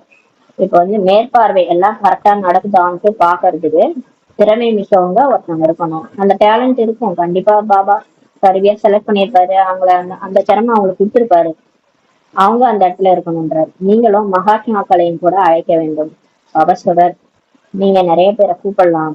நீங்கள் இதை மட்டும் சொல்கிறீர்கள். பாபா இது போல் சொல்கிறார். அவர் வேந்தலும் வேந்த பகவான். அவர்தான் படைக்கின்ற தந்தை ஆவார். மற்ற அனைவரும் அவருடைய படைப்புகள். நம்ம இதெல்லாம் சொல்றோம். இதெல்லாம் நம்ம சொல்றோம். பாபா சொல்றாரு, அவர்தான் வேந்தலும் வேந்த பகவான். அவர்தான் படைக்கின்ற தந்தை. மற்றவங்க எல்லாருமே படைப்பு தான். ஆஸ்தி வந்து தந்தையிட்ட இருந்துதான் கிடைக்கும். இதெல்லாம் நம்ம சொல்லி புரிய வைக்கணும். சகோதரனுக்கு என்ன ஆஸ்தி கொடுப்பார்? இப்ப வீட்லயே வந்து பிரதர் இருக்காங்க, ரெண்டு ரெண்டு பேரும் அண்ணன் தம்பினா, அண்ணன் வந்து எப்படி தம்பிக்கு ஆஸ்தி கொடுப்பாரு? அப்பாட்ட இருந்தாலும் ஆஸ்தி கிடைக்கும். அதே மாதிரி நம்ம கோயிலுக்கு போனா சிவன் தான் ஆஸ்தி கொடுப்பாரு. அவர் தான் நம்மளுடைய அப்பா. மற்றவங்க எல்லாம் சிவனுடைய படைப்புகள். பிரம்மா, விஷ்ணு, சங்கர், அந்த விநாயகர். எந்த கோயிலுக்கு நீங்க போனாலும் அவங்கள்ட்ட இருந்து எதுவுமே கிடைக்காது. ஏன்னா அவங்களுக்கு படியளவுடைய பரமேஸ்வரன் தான். அவங்கள அந்த மாதிரி உருவாக்கண்டே ஈஸ்வரன் தான். அவர்கிட்ட இருந்துதான் ஆஸ்தி கிடைக்கும். யாராலும் சுகதாமத்தின் ஆஸ்தி தர முடியாது. யாராலும் சொர்க்கத்தினுடைய ஆஸ்தி கொடுக்க முடியாது. சொர்க்கத்துல லட்சுமி நாராயணன் இருக்கிறாங்க அப்படின்னு சொல்றாங்க. அந்த லட்சுமி நாராயணன் யார் ஆஸ்தி கொடுத்தாங்க? லட்சுமி நாராயணன் யாருடைய குழந்தைகள்? சிவனுடைய குழந்தைகள். இதெல்லாம் புரிய வைங்கன்றாரு. சிவன் தான் பரம்பிதா பரமாத்மா தான் சிவன். அவருடைய குழந்தைகள், அவருடைய படைப்பு தான் லட்சுமி நாராயணன். இதெல்லாம் புரிய வைங்கன்றார். ஆஸ்தி கொடுப்பவர் தந்தை மட்டும்தான். ஆஸ்தி வந்து அப்பா தான் கொடுப்பாரு. அனைவருக்கும் சத்கதி அளிப்பவர் ஒரு தந்தை தான். எல்லாருக்குமே உடம்புல இருந்து விடுவிச்சு ஜீவன் முக்தி அடைய வைக்கிறவர் ஒரு கடவுள் தான். அவரே நினைவு செய்ய வேண்டும். இப்ப அவர் யாரு எப்படி இருக்கிறாருன்னு புரிஞ்சுட்டு நினைக்கணும்ன்றாரு. தந்தை தாமே வந்து பொன்னியகத்தனே படைக்கிறார். கடவுள் அவரே வராரு, வந்து சொர்க்கத்தை உருவாக்குறாரு, கோல்டன் ஏஜ படைக்கிறார். சிவ ஜெயந்தி கொண்டாடணும் செய்யறாங்க. நிறைய பேர் சிவ ஜெயந்தியும் கொண்டாடுறாங்க. ஆனால் அவர் என்ன செய்கிறார்? இதையெல்லாம் மனிதர்கள் மறந்து விட்டனர். சிவராத்திரி கொண்டாடுறாங்க. ஆனா சிவன் வந்தாரு, என்ன பண்ணாரு? ஏன் உலகம் ஃபுல்லா அவருடைய கோயில் இருக்குது? 12 ஜோதிர்லிங்கம்லாம் இப்படி இருக்கே. அவர் வர அவர் உடம்பு இல்ல, அந்த அப்படியே முழுக்குன்னு ஒரு லிங்கம் மட்டும் செஞ்சு வச்சு அவரை வணங்குறாங்க. அவர் எப்படி இருப்பாரு? அவர் என்ன பண்ணிட்டு போனாரு? இதெல்லாம் மனுஷங்க மறந்துட்டாங்க. ஏன்னா 5000 வருஷ கதை இது. போன 5000 வருஷத்துக்கு முன்னாடி அவர் என்ன பண்ணாருன்றது இருக்குது. கல்பத்துக்கு முன்னாடி பதிவாய் இருக்குது நாடகத்துல. அதை மறந்துட்டாங்கன்னு சொல்லி சொல்றாரு. திரும்பவும் ஞாபகம் வரும் உங்களுக்கு. சிவபாபா தான் வந்து ராஜயோகத்தை கற்பித்து ஆஸ்தி தருகிறார். இப்ப கடவுளே வந்து நமக்கு ராஜயோகம் சொல்லி கொடுக்குறாரு. ஆத்மா வந்து ராஜாவா ஆகிறதுக்கான யோகத்தை சொல்லி கொடுக்குறாரு. ஆஸ்தியும் கொடுக்குறாரு. 5000 ஆண்டுகளுக்கு முன் பாரதம் சொர்க்கமாக இருந்தது. 5000 வருஷத்துக்கு முன்னாடி இதே பாரத பூமி தான் தங்க குருவியா சொர்க்கமா இருந்தது. லட்சம் ஆண்டுகளின் விஷயமா கிடையாது. பாபா சொல்றாரு, அந்த சாஸ்திரத்துல லட்சக்கணக்கான ஆண்டுகள் அதே மாதிரி கிடையாதுன்றார் பாபா. தேதி நாள் அனைத்துமே இருக்கின்றன. பாபாவுக்கு எல்லாமே தெரியுமா? தேதி கூட இருக்குதான், நாள் எல்லாமே இருக்குதான். 5000 வருஷத்துக்கு முன்னாடிதான் இந்த உலகம் சொர்க்கமா இருந்தது. இதை யாராலும் மாற்ற முடியாதுன்னு சொல்லி சொல்றாரு. இது வந்து யாருமே தடுக்க முடியாது. உலகம் வந்து சொர்க்கமா மாறப்போகுது. தேதி நாள் கூட இருக்குதுன்றாரு. யாராலையும் மாற்ற முடியாதுன்றாரு. புது உலகம் மற்றும் பழைய உலகம் பாதி பாதி இருக்க வேண்டும். பாபா சொல்றாரு, அவரோட கணக்குப்படி புது உலகம் 2500 வருஷம், பழைய உலகம் 2500 வருஷம். கண்டிப்பா பாதி பாதிதான். ஆனா அவங்க வந்து சாஸ்திரத்துல சொல்றது என்னன்னா லட்சக்கணக்கான ஆண்டுகள்ன்றாங்க. அதாவது சத்தியுகம் லட்சக்கணக்கான ஆண்டுகள். ஆனா வந்து கலியுகம் 40,000 ஆண்டு. இது என்ன கதை? இது பாதி பாதியாவது கணக்கு வரணும்ல. அது என்ன முக்கா பாதி? அது மாதிரி கணக்கே இல்லாம சரியா அந்த பாதி பாதி இல்லைன்றாரு. பாபா சொல்ற கணக்கு புது உலகம் பாதி, பழைய உலகம் பாதி. இது கரெக்டா இருக்குது கணக்கு. அவர்கள் சத்தியுகத்தின் ஆயுள் லட்சக்கணக்கான ஆண்டுகள் சொல்லிட்டாங்க என்றால் எந்த ஒரு கணக்குமே இருக்க முடியாதுன்னு சொல்லி சொல்றாரு. இந்த மாதிரி லட்சக்கணக்கான ஆண்டுன்னு சொன்னாங்க, எப்படி கணக்கு காட்டுவீங்க? பாதி பாதி சரிசமமா எப்படி காட்டுவீங்கன்றாரு. ஸ்வஸ்திகாவிலும் 4 பாகங்கள் முழுமையாக உள்ளன. இப்ப ஸ்வஸ்திக் சிம்பல் போடுறீங்கல்ல இந்து தர்மத்துல, எதுக்காக போடுறீங்க? அந்த ஸ்வஸ்திக்ல 4 பாகமும் சரி பாகமா தானே இருக்கு.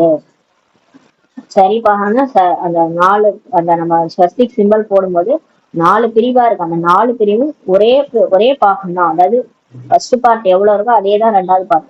அப்ப வந்து சத்தியுகம், திரேதாயுகம், துவாபரயுகம், கலியுகம் எல்லாமே ஒன்னொன்னும் 1250 ஆண்டுகள் சொல்லிதான் பிரிக்கப்பட்டிருக்குன்னு சொல்லி சொல்றாரு. ஒவ்வொரு யுகமும் 1250 ஆண்டுகளாக பிரிக்கப்பட்டதுன்னு சொல்றாரு. கணக்கிடப்படுகின்றது இல்லையா? இதுதான் கரெக்டான கணக்கு வரும். நீங்க லட்சக்கணக்கான ஆண்டுகள் எப்படி சரிபாகமா பிரியும்? சத்தியமா லட்சக்கணக்கான ஆண்டுகள். திரேதாயுகம் வேற மாதிரி சொல்லிட்டீங்க. அப்ப எப்படி நீங்க அது வந்து ஸ்வஸ்திக் சிம்பல் மாதிரியே வராதுன்றாரு. நீங்க போடுற கணக்குப்படி ஸ்வஸ்திக் மாதிரி வராதுன்றாரு. அந்த மனிதர்கள் கணக்கையோ எதுவுமே தெரிந்து கொள்ளவில்லை. அந்த வெளியில இருக்கிறவங்க, அவங்க பிராமணர்கள், அவங்க கணக்கு பண்ணி வச்சிருக்கிறாங்க.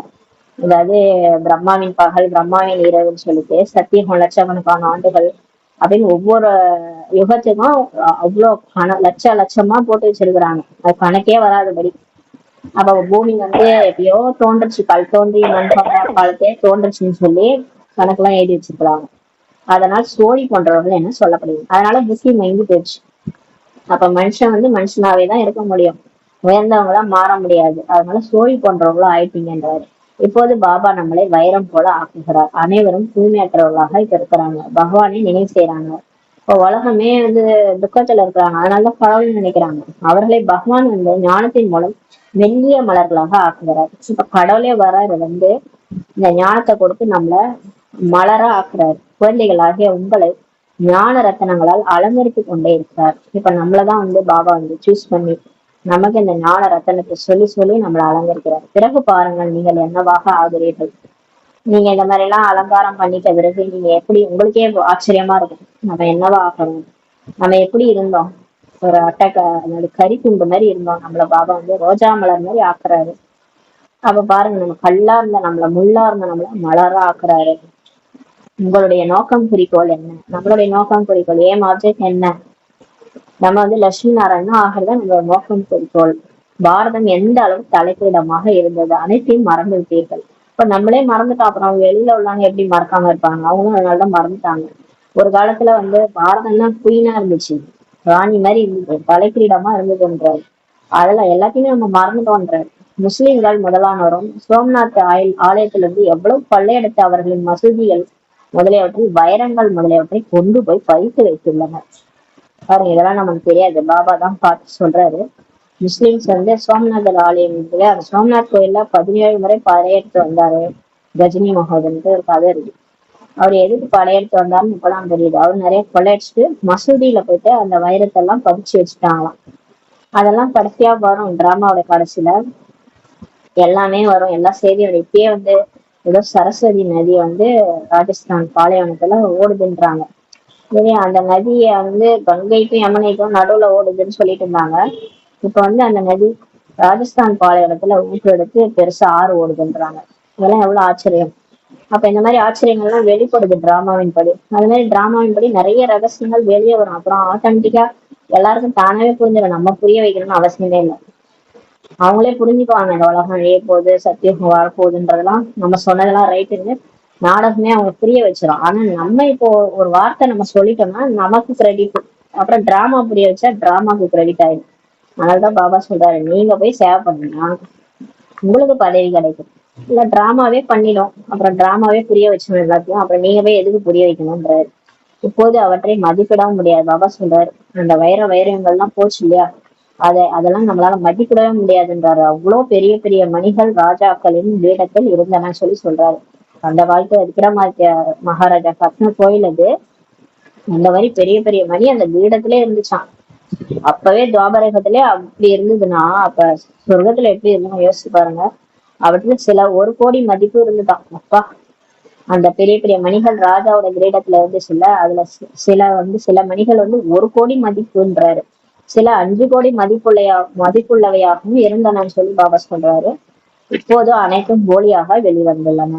இப்ப எல்லாமே போலியா மாறிச்சுன்றார். இவ்வுலகில் உள்ள அனைத்தும் செயற்கையான ஒன்றுக்கும் உதவாத சுகம்தான். இப்ப நீங்க பாத்துட்டு இருக்கீங்கல்ல, நீங்கயாவது ஒரிஜினல் வைரம் பாக்குறீங்களா? ஒரிஜினல் தங்கத்துல கூட இப்ப கலப்படணும், உண்மையான தங்கம் ஒண்ணும் கிடையாது. நீங்க இப்ப அனுபவிச்சுட்டு இருக்கிறதெல்லாம் எல்லாம் ஆர்டிபிஷியல்ன்றாரு. ஒன்றுக்கும் உதவாத சுகம். இதையே நீங்க விடாம பாபா கூப்பிடுறாரு, என்ன நினைங்கன்றாரு, நினைக்காம இங்க இருக்கிற விஷயத்த நினைச்சிட்டு இருக்கிறோம், இந்த ஆர்டிபிஷியலான விஷயத்த சொல்றாரு.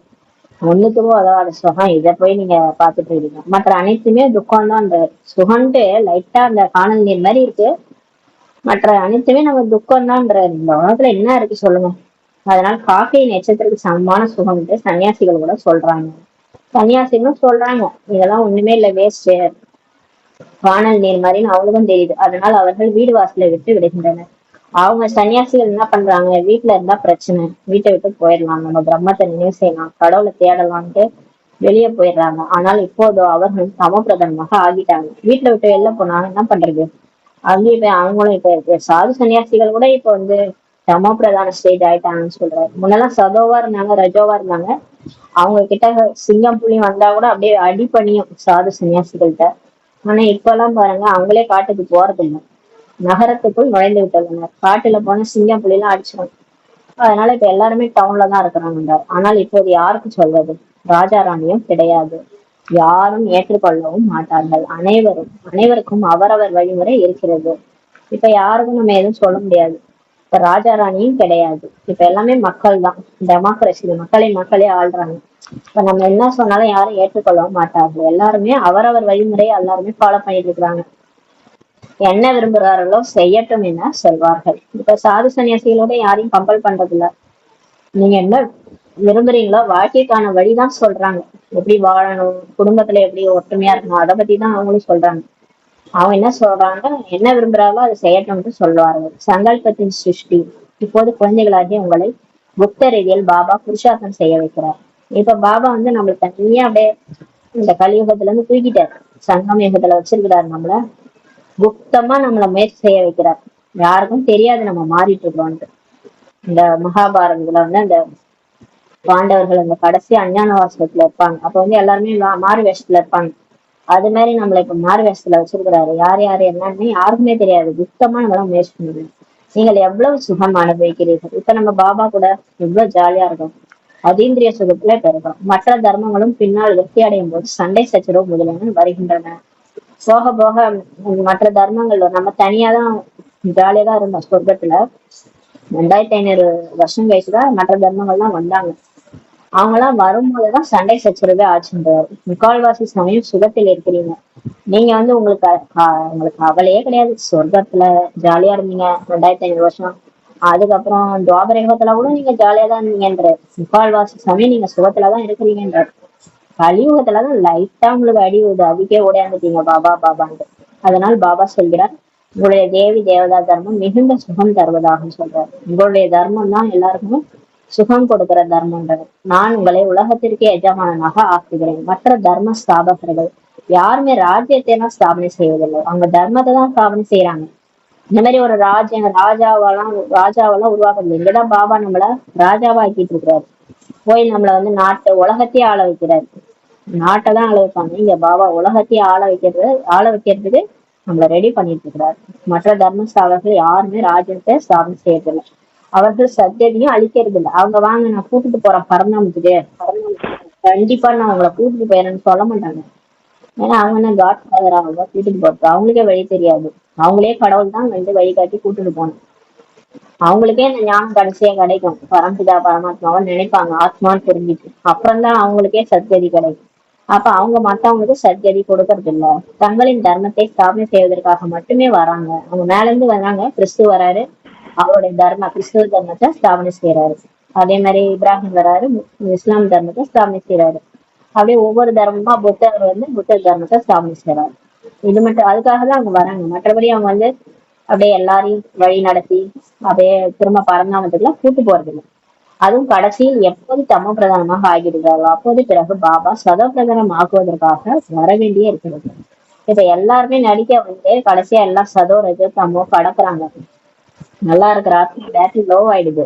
அது யாரா இருந்தாலும் சரி, லட்சுமி நாராயணா இருந்தாலும் சரி, தர்ம சாபகரா இருந்தாலும் சரி, எந்த ஒரு ஆத்மாவா இருந்தாலும் சதோல இருந்து தமோ ஆயிடுறாங்க. அதாவது கெட்ட பழக்க வழக்கங்கள் இந்த ராவண ராஜ்யத்துல மாட்டிக்கிறாங்க, அந்த 5 விசாரத்துல மாட்டிக்கிறாங்க. அதனால அவங்கள கூட பாபா தான் வந்து வர வேண்டியது இருக்குது. தூய்மையாக்கி கூட்டு போறதுக்காக பாபா தான் வராரு. அப்ப ஒருத்தர் தான் ஹையஸ்ட், அவரால்தான் எல்லாரையும் மாற்ற முடிகின்றார். உங்களிடம் பல்லாயிரக்கணக்கான மனிதர்கள் வருகின்றனர். இப்ப நம்ம கிட்ட நிறைய பேர் வராங்க, ஆனால் எதையுமே புரிந்து கொள்ளவில்லை. ஆனா அவங்க யாருமே நம்ம சொல்றத புரிஞ்சுக்க மாட்டாங்க. இது வரைக்கும் நிறைய கண்காட்சி, நிறைய எல்லாமே நம்ம சொல்றோம், ஆனா எதையும் யாரும் புரிஞ்சுக்கிட்டு இல்லை. பாபாவுக்கு எழுதுகின்றனர், இன்னால் மிக நன்றாக புரிந்து கொள்கிறார், மிக நன்றாக உள்ளது என்று. நம்மளும் லெட்டர் எழுதுறோம், பாபா நான் இவங்க சேவை பண்ண, இவங்க நல்லா புரிஞ்சுட்டாங்கன்ட்டு. பாபா சொல்கிறார் எதையும் புரிந்து கொள்ள வேண்டும் என்று.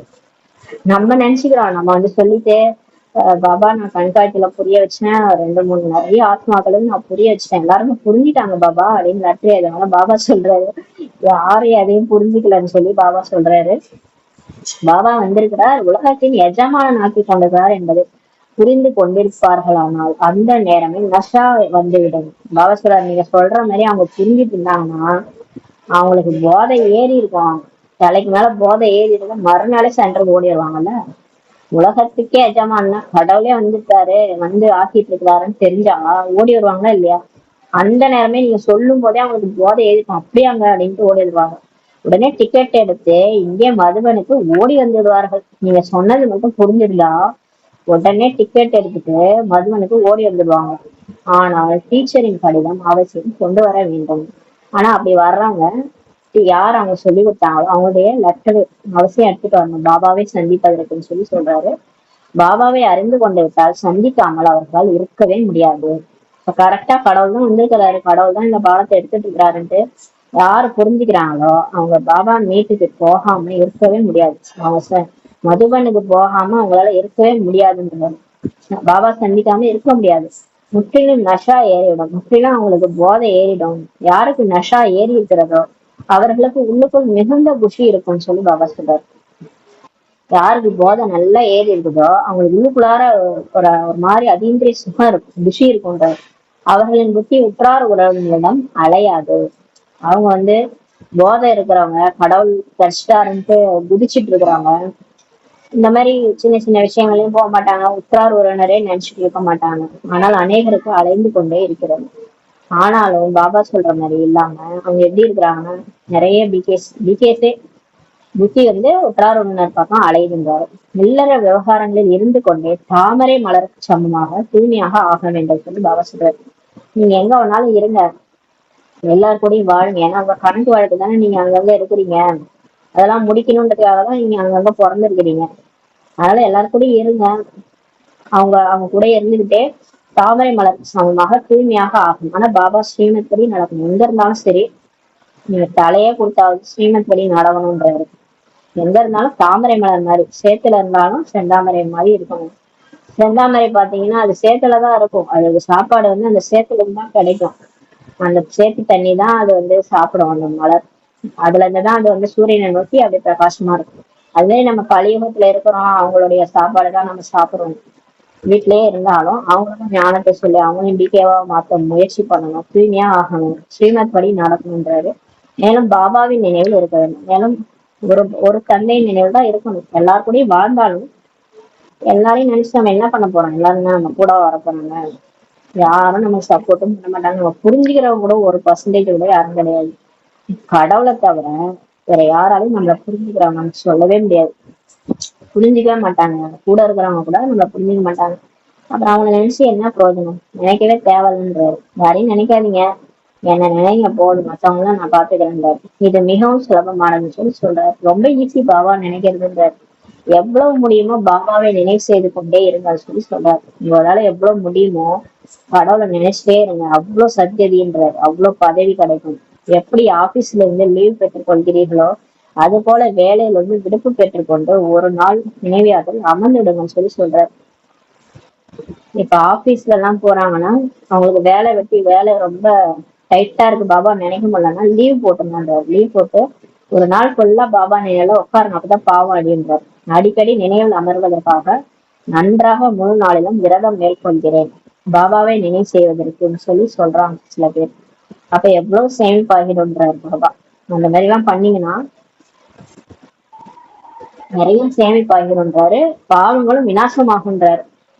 நம்ம வேலைக்கு போகாம வீட்டுல உட்காடுறோம், வீட்டுல உட்காந்து பாபாவை நினைக்காம மற்ற விஷயங்களை நினைச்சாலும் வேஸ்ட். ஒழுங்கா பாபாவை நினைச்சு பாபாவை ஃபுல்லா யோகா பண்ணிட்டு இருந்தாதான் நமக்கு பாவம் விநாசமாகின்றாரு. பாபாவின் நினைவின் மூலம் தான் சதோ பிரதானமாக ஆக வேண்டும். பாபா நினைச்சாதான் நம்மளால தூய்மையாக ஆக முடியுன்றாரு.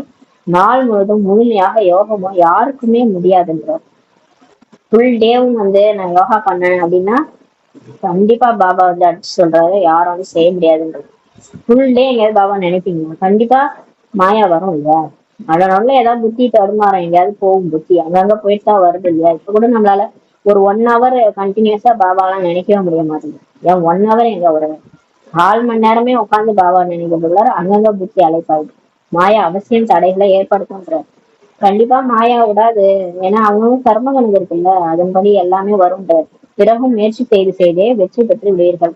ஆனாலும் நீங்களும் விட மாட்டீங்க, கடைசி வரைக்கும் முயற்சி பண்ணி பண்ணி கடைசியா வெற்றி அடைஞ்சிருந்தார். அவ்வளவுதான். இன்றைய நாள் முழுவதும் தோட்டத்தில் அமர்ந்து பாபாவை நினைவு செய்கிறேன். உணவு உண்ணும் போதும் பாபாவின் நினைவில் அமர்ந்திருக்கிறேன். இதுதான் முயற்சி. பாபா சொல்றாரு பாருங்க.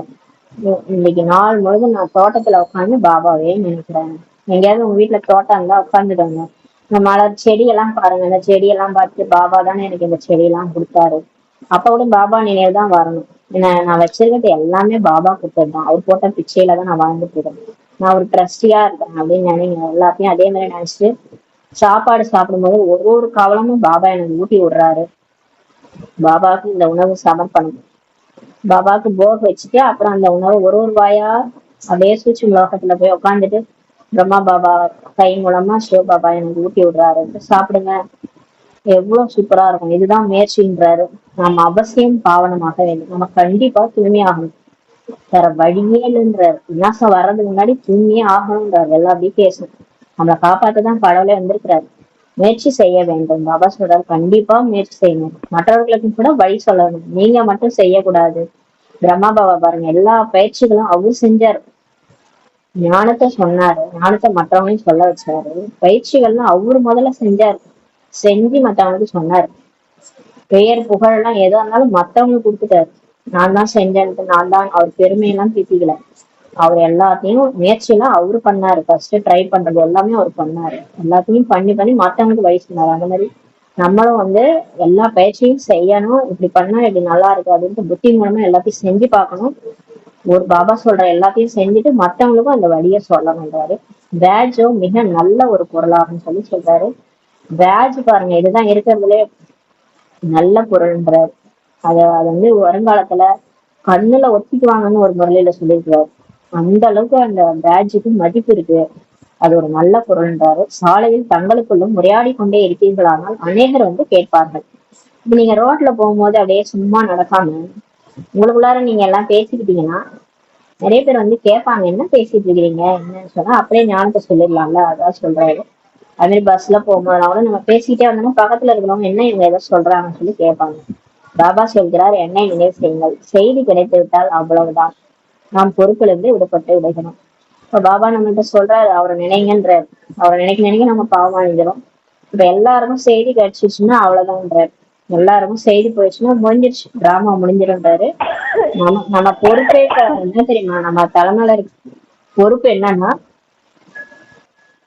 கடவுள் வந்துட்டாருன்ற செய்தியை நம்ம எல்லாருக்கும் சொல்லணும்.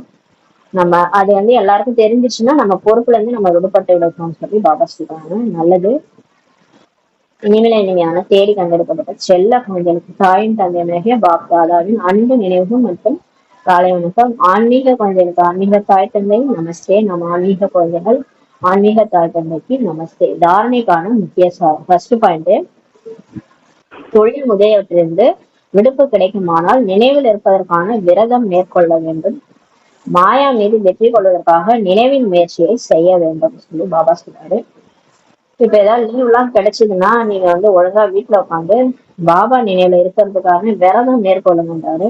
ஏன்னா சில பேர் வேலைன்னு பாபா நினைக்கிறதே இல்லை. அதனால இப்ப மாயா மீது வெற்றி அடையணும்னா பாபாவை நினைக்கணும். அப்பதான் மாயாட்ட வெற்றி அடைய முடியும்ன்றாரு. இரண்டாவது பாயிண்ட், மிகவும் பணிவு மற்றும் அன்பின் பாவனையுடன் புன்சிரித்து கொண்டே உற்றார் உறவினருக்கு சேவை செய்ய வேண்டும். கூட இருக்கிறவங்களுக்கெல்லாம் சேவை செய்யணும்னா அன்பா புரிய வைக்கணும், பணிவா சொல்லணும். அப்பதான் அவங்க புரிஞ்சுக்குவாங்கன்றாரு. அவர்களிடம் புத்தியை அலைய விடக்கூடாது. அன்போடு பாபாவின் அறிமுகம் கொடுக்க வேண்டும் சொல்லி பாபா சொல்றாங்க. வரதானம், நடமாடும் பொழுதெல்லாம் பரிசா சுரூபத்தை வெளிப்படுத்தும் சாட்சாத்கார மூர்த்தி ஆகுக. இப்ப நம்ம அந்த பரிசா அப்படியே நம்ம பரிசாவா வாழணும். எதுலையும் தலையிடாம. ஏன்னா நமக்கு ஞானம் இருக்குல்ல. அதனால நம்ம வாழ்ந்தாலும் அந்த நேற்று சொன்னார்ல செத்துருங்க அந்த மாதிரி இறந்த நிலையில தான் நம்ம இந்த உடம்புல இருக்கிறோம். ஆனா பரிசாவா இருக்கணும். பரிசான்றது அந்த ரிஸ்தால விடுபட்டவனா பரிசா. எந்த ஒரு பிணைப்பும் கிடையாது அவங்களுக்கு. இப்ப இறந்துட்டா எப்படி நம்ம சூட்சும உடல்ல வந்தா கூட நம்ம ஏத்துக்கோமா? ஐயோ பேய் வந்துருச்சுன்னு துரத்தி விட்டுருவோம்ல. அத எதுலையுமே அவங்க தலையிட முடியாது. அவங்க முன்ன மாதிரி அவங்க வாழ்க்கையில கணவனோ மனைவியோ, மனைவி கணவன்கிட்ட பேச வந்தாங்கன்னா பயந்துருவாரு. கணவன் பயந்துருவாரு. அதை இறந்துட்டாங்க திரும்ப வந்துட்டாங்களே பயந்துருவாங்க. அந்த மாதிரி பரிசான்றவங்க எல்லாம் நான் இறந்துட்டேன், அவ்வளவுதான். இந்த வாழ்க்கையில இருந்து நான் இறந்துட்டேன். அப்ப எதுலையுமே அவங்க அவங்க என்ன பண்ணுவாங்க, எதுலையும் தலையிட மாட்டாங்க. ஒரு பாபான்னு இருக்கிறவங்க பரிசா. பாபாக்கும் நமக்கும் தான் கனெக்ஷன். மற்ற எந்த விஷயத்துலயும் நம்ம தலையிட கூடாது. அந்த மாதிரி வாழறவங்க தான் பரிசா. எல்லா ரிஸ்கால இருந்தும் விடுபட்டாங்க பரிசா. உறவுகள் வந்து எல்லா உறவுகள்ல இருந்து விடுபட்டு இருக்கிறவங்க தான் பரிசா. பாபா வந்து அந்த மாதிரி நீங்க உங்க சொரூபத்தை வெளிப்படுத்தணும்.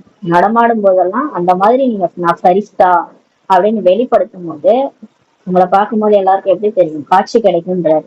அப்ப உங்களை பார்த்தாலே அம்மன் காட்சி கிடைக்கும். ஏன்னா நம்ம அந்த மாதிரி இருந்தாதான் பாபா அந்த காட்சியினுடைய இதை வந்து சாவியை வந்து ஓபன் பண்ணுவாரு. நமக்கு தெரியாது அந்த மாதிரி காட்சி கிடைக்கிறது. ஆனா பாபா சேவிப்பாரு. அவர் தானே சேவிப்பவர். அவர் வந்து சாட்சாத்கார மூச்சியே ஆயிடுங்கன்றார். நீங்க அந்த மாதிரி ஆனாதான் உங்களால சாட்சாத்கார மூச்சி ஆக முடியுன்றார். அப்ப இன்னைக்கு கொடுத்துட்டாரு. இப்ப நான் இந்த பயிற்சி நம்ம பண்ணணும். இந்த பயிற்சி நம்ம பண்ணோம்னா கண்டிப்பா நம்ம மூலமா காட்சி எல்லாருக்கும் கிடைக்கும்.